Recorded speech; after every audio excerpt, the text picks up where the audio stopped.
पाकिस्तान की स्थिति इस वक्त ऐसी है जैसे कोड़ के खाज में होना। दरअसल पाकिस्तान अभी भारत के जरिए हुए ऑपरेशन सिंदूर का मातम मना भी नहीं पाया था कि उसके सबसे बड़े प्रांत बलूचिस्तान ने उससे अलग होने की घोषणा कर दी है। बलूचिस्तान के लोगों का कहना है कि पाकिस्तान उन पर बहुत जुल्म कर रहा था। उनकी तरफ से हिंसा, मानवाधिकार का उल्लंघन और अपहरण जैसी घटनाएं देखने को मिल रही थी। यही वजह है कि अब बलूचिस्तान के नेताओं ने उसकी आजादी का ऐलान कर दिया है। उन्होंने यूनाइटेड नेशन समेत भारत से भी एक अलग देश के तौर पर मान्यता देने की अपील की है। अब ये जान लेना जरूरी है कि कोई नया देश आखिर कैसे बनता है और इसके लिए बलूचिस्तान को कहां पर आवेदन करना होगा।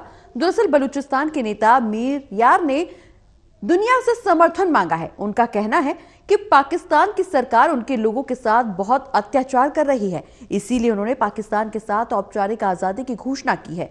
उन्होंने संयुक्त राष्ट्र से बलूचिस्तान को अलग देश के रूप में मान्यता देने, करेंसी और पासपोर्ट के लिए भी अरबों रुपए का फंड मांगा है। साथ ही भारत से भी नई दिल्ली में बलूच दूतावास खोलने की अपील की है।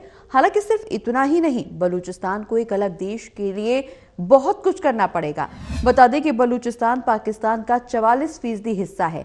ऐसे में वहां की सरकार कभी भी इस बात के लिए राजी नहीं होगी।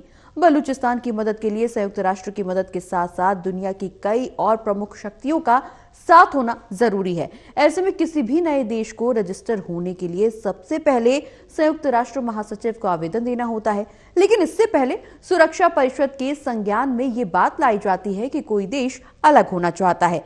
सुरक्षा परिषद के सदस्य में 15 देश शामिल हैं। ऐसे में देश को बनाने के लिए कम से कम 9 देशों का समर्थन भी जरूरी है। इस परिषद के 5 स्थायी मेंबर भी हैं, जो कि अमेरिका, रूस, चीन, ब्रिटेन और फ्रांस हैं। अगर इनमें से कोई भी देश इस खिलाफ में वोट देता है तो आवेदन रद्द हो जाता है। किसी देश ने अगर खुद को अलग देश घोषित कर दिया है तो अंतर्राष्ट्रीय स्तर पर उस क्षेत्र को देश नहीं माना जाता। जब किसी आजाद घोषित देश को संयुक्त राष्ट्र की सदस्यता मिल जाती है तो ही वो सभी अंतर्राष्ट्रीय सहायता का लाभ ले सकता है, क्योंकि अंतर्राष्ट्रीय मुद्रा कोष से कर्ज लेना या फिर संयुक्त राष्ट्र की संस्थाओं की मदद, सभी में संयुक्त राष्ट्र की मदद जरूरी है। पाकिस्तान के सबसे बड़े प्रांत बलूचिस्तान ने खुद के लिए अलग देश की घोषणा कर दी है। इसके साथ ही उसने भारत समेत अन्य अंतर्राष्ट्रीय समुदायों से भी मदद की मांग की है कि उनका समर्थन किया जाए। मीर यार बलोच दिल्ली में बलोच दूतावास खोलना चाह रहे हैं।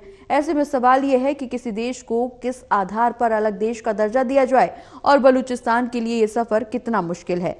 अलग देश का दर्जा प्राप्त करने के लिए एक परिभाषित क्षेत्र, स्थायी आबादी और एक सरकार होनी चाहिए। इसके अलावा यह अंतर्राष्ट्रीय कानून के अनुसार होता है।